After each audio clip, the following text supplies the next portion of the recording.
Ambassador Emery, welcome to our program. Thank you very much. It's a pleasure to be here.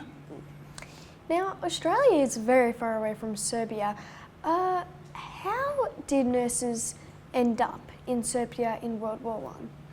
Well, most of the ones who came initially were in the UK, and at the beginning of the First World War there was a lot of sympathy for Serbia in the UK, because Serbia was seen as a country that was very bravely and very successfully fighting a much bigger and more powerful enemy. And so a lot of charitable organisations and medical organisations in Britain decided that they should send help to Serbia, including the British Red Cross, the Serbian Relief Fund and the Scottish Women's Hospitals and other organisations. And so Australians that happened to be visiting or working in the UK volunteered to join these organisations to come to Serbia. In a few cases, though, people came all the way from Australia to help Serbia, which was a very long way to come at that time. And there was one particularly famous case of a woman doctor from Australia who applied to join the Australian Army but was rejected because they were only taking male doctors. So she decided to come to the UK, joined the Scottish Women's Hospitals and ended up in Serbia, treating Serbian soldiers on the front. Yeah. What were some of the difficulties and challenges that these Australian nurses had to go through? Well, there were many challenges that they faced. Firstly, it was a very dangerous place to work because there was a war being fought, and the front line was moving around, and so it was quite dangerous. There was a lot of chaos and movement here because of the war. Secondly, they faced some shortages of equipment and medical supplies, and also at various times food supplies were short. There were also a lot of very dangerous diseases around, particularly typhus, which killed tens of thousands of people, civilians, soldiers, and of course, sadly, also medical personnel. There was also a lot of malaria around. They were also, of course, very busy and worked around the clock treating injured soldiers, and often were overwhelmed by the number of casualties. And finally, of course, they were working in a very unfamiliar country with an unfamiliar culture and a different language, which is also a challenge. So they faced a lot of difficulties. You just spoke of the country and the language. How were the Australian nurses perceived by the Serbian local community, seeing, as you just said, that they didn't speak the language? From the records we have from the Australian volunteers, but also from the Serbian side, it's clear that the volunteers from Australia and other countries were very warmly welcomed and greatly appreciated by the Serbian community here. The military situation was very bad, and the Serbs were really desperate for any help they could get, and they were greatly appreciative and greatly touched that people would come from all the way from a country like Australia and leave their comfortable, safe lives there to come here to a dangerous situation. That appreciation, I think, was reflected in the decision of the Serbian government after the war to award a lot of prestigious honours and medals to Australian volunteers, which showed that they were really grateful for the help that they got. Yeah. How did the sacrifice of Australian soldiers in Turkey in World War I shape Australia's identity and Australia's collective memory?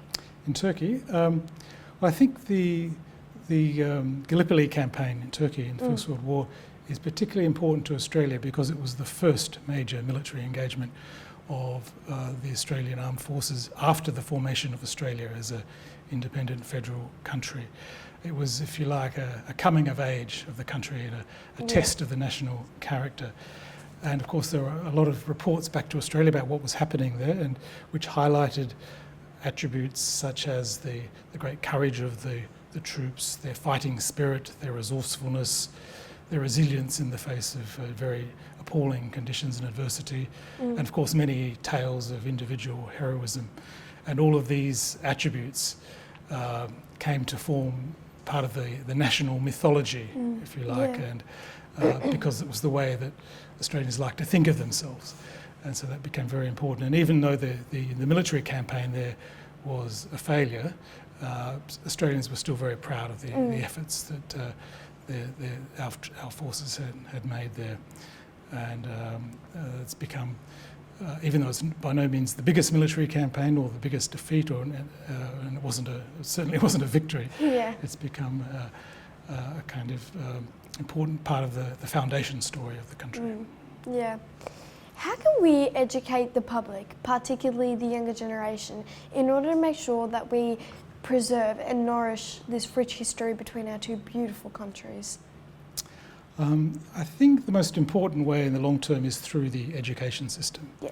I think it's important that the history curriculum of both countries includes these events and stories of these characters and personalities and what they did. In Australia, there's a tendency in history of the First World War to focus on the Gallipoli campaign, but also the battles on the Western Front, because they were the biggest military campaigns, and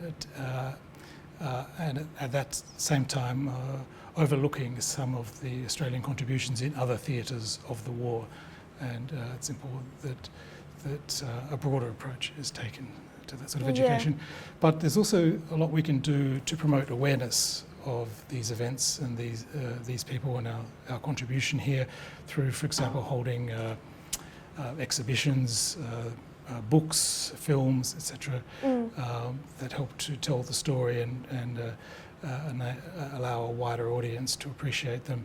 A particularly important role has been played here by the Australian historian Bojan Pajic, Australian historian of Serbian ancestry. He's done a lot of original and painstaking, very thorough research on the role that Australians and New Zealanders played in Serbia and in the Balkan region during the First World War. And as a result of that work, he's published 3 books and held exhibitions in Australia on that subject.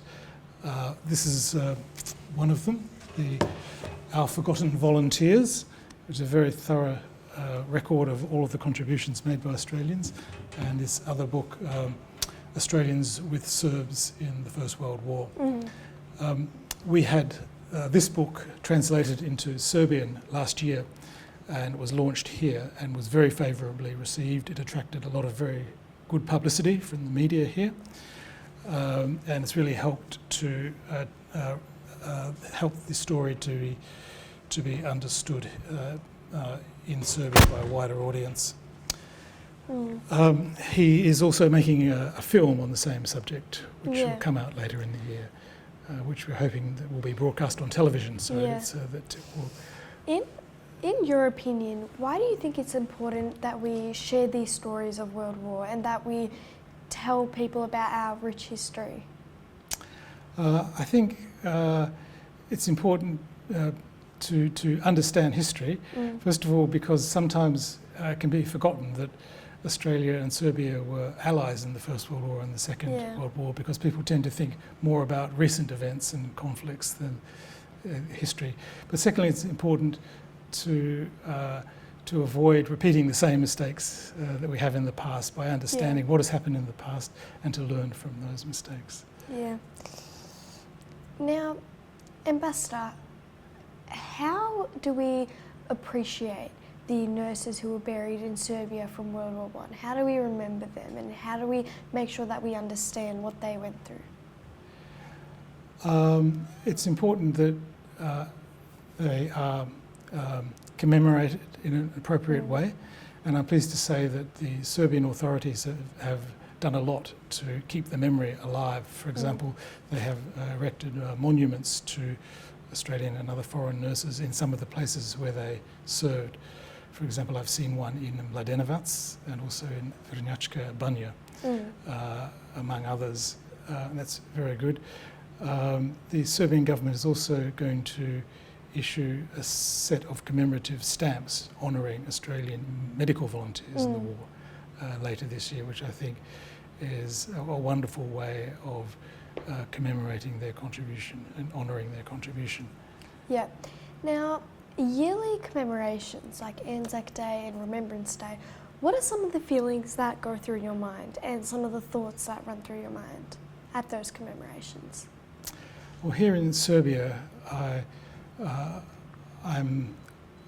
think about and am saddened by the scale of the huge sacrifice and losses made by Serbia in the First World War. I think Serbia probably suffered more than any other country in relation to the size of its population during the war. I think more than half of the men in Serbia were killed, and I think up to around 30% of the whole population perished, which is truly it's a tragedy on a colossal scale. When I think of the contribution of Australian volunteers, I am moved by their courage and selflessness in coming here all the way from Australia, and I think about the shock they must have felt when they first started working here, because not only because the conditions were unfamiliar, but because they were confronted on a daily basis with the horrors of war, because they were treating badly injured soldiers day and night, which was a very stressful and difficult thing for them to do under difficult conditions here. On Anzac Day, I also reflect on the experience of my two grandfathers, both of whom served in the Australian Army during the First World War, initially in Gallipoli and later on the Western Front in various locations. And I think of the suffering they had to endure and the good fortune they had to survive the war alive, even though they were injured several times. So there's a lot for me to think about. Now, I think you might have heard of the name Olive King. Yes. Yes. Can you tell me any interesting facts about Olive King and her story? Olive King was an Australian, I suppose you could call her adventurer. She, at the beginning of the war, volunteered as an ambulance driver for the Scottish Women's Hospital. She actually brought her own vehicle, which she fitted out as an ambulance, and brought it to Serbia to work. And she was bringing injured soldiers from the front to the hospitals for treatment. Later, she left the Scottish Women's Hospitals and joined the Serbian Army as an officer, also as an ambulance driver. And as far as we know, she's the only Australian ever to enlist with the Serbian Army. She performed with great heroism and enthusiasm throughout the war. After the war, she didn't leave Serbia. She stayed here to continue humanitarian work. She raised funds in Australia to establish a network of canteens across the country, providing food, clothing and medicine to people in need after the war, because the situation after the war in this country was really dire. The country had been devastated by the war. And for that she was awarded, I think, the highest state honour of Serbia, the Order of St. Sava. So she was a very colourful figure, larger than life figure. By the way, I was recently in the Serbian city of Valjevo, and I found there a street name dedicated to her, Olive King Street, which was a surprise and a delight to me to see that. Yep. Now, has this new social security agreement between Australia and Serbia made things easier for you and our citizens, or harder? Definitely easier. It's been a very positive step forward for relations between our countries, and is of great practical value, I think, to people who move between the two countries. It allows people from one country to receive a pension from that country even though they live in the other country. So, for example, a Serb who has worked a long time in Australia can come back to Serbia in retirement and receive their Australian pension here. The agreement was a long time in the making, so I was greatly relieved that we were able to sign it last year. It had been negotiated for more than 10 years, I think, and it brought Serbia into line with some of the other countries in this region which already had that sort of agreement with Australia. So it's a very positive step forward for us. Yes, so now when you're living in Serbia, what do you miss most about Australia? And while you're staying in Australia, what do you miss most about Serbia? What I miss about Australia is living by the sea. I grew up in Adelaide, which has a beautiful string of beaches, and very much got used to that and enjoyed that. And Serbia, although it has very beautiful nature, rivers, mountains, forests, doesn't have the sea, unfortunately. And that's something I really enjoy about Australia. I also miss, because Australia is such a multicultural country, we have food from all over the world there, and that's something we're very lucky to have, in which I really enjoy. And the food's not quite as diverse here. Yeah. Now, this may remind you, what do you like more, Vegemite or Ivar? I would have to say Ivar. Oh, correct answer. And now, because it's the correct answer, here's your prize. Oh, wonderful. Some great Australian food. Tim Tams. Fantastic. Yeah. I haven't had those for ages. Yeah. That's Okay. excellent. Thank you very much. That's very Ambassador, kind. thank you so much for having us today. We also do have one more prize for you.